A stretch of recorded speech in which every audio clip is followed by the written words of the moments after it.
Hey everyone, it's Laurel, your independent distributor for GelMoment.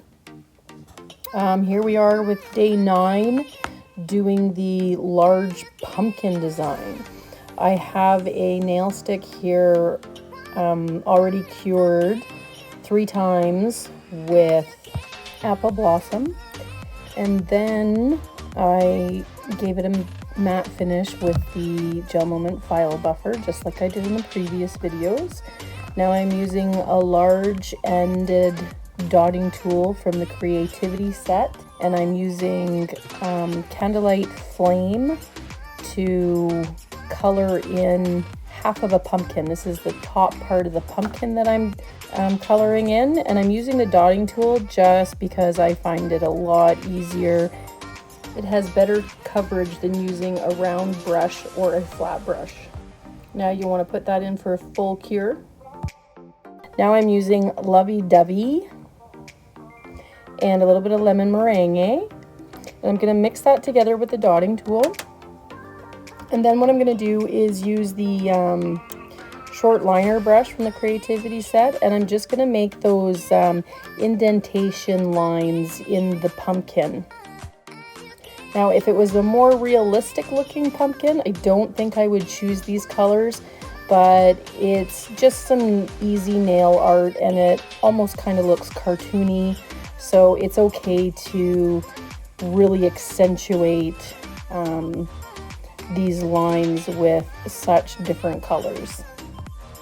So you're just going to randomly put these lines down and around, just as if you were looking at those indentations in a real pumpkin. And you want to try and be light touched with the brush so you have finer lines, and then you're going to cure it.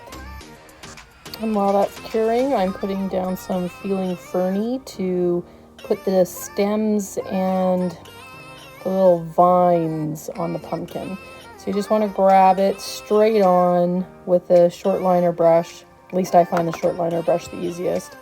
And go from the pumpkin and pull up. And just light strokes. If you have to do 2 coats to make it a little bit darker, then by all means do that. Then you want to put it in for at least a 10-second cure. You want to make sure it doesn't move on you. And then when that's done, determine if you want to put another coat on your stem or not. I'm choosing to do a second coat to make that stand out a little bit more. And then I'm going to be placing a vine on the pumpkin. Now, when you're placing the vine,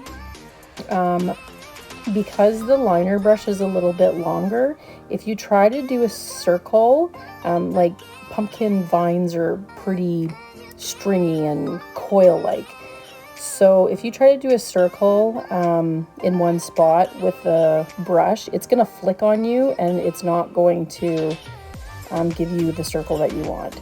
So I kind of go from it from 2 different angles.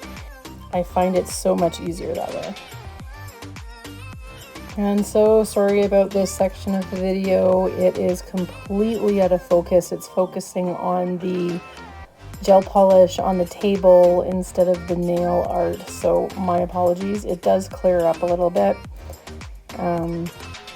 But pretty much just doing the same thing that we did on the other side.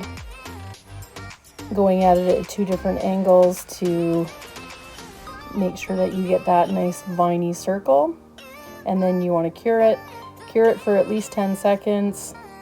But if you're finished with it, then cure for a full 45 to 60 seconds. And that's another day of easy Halloween art. Like, subscribe, and see you tomorrow.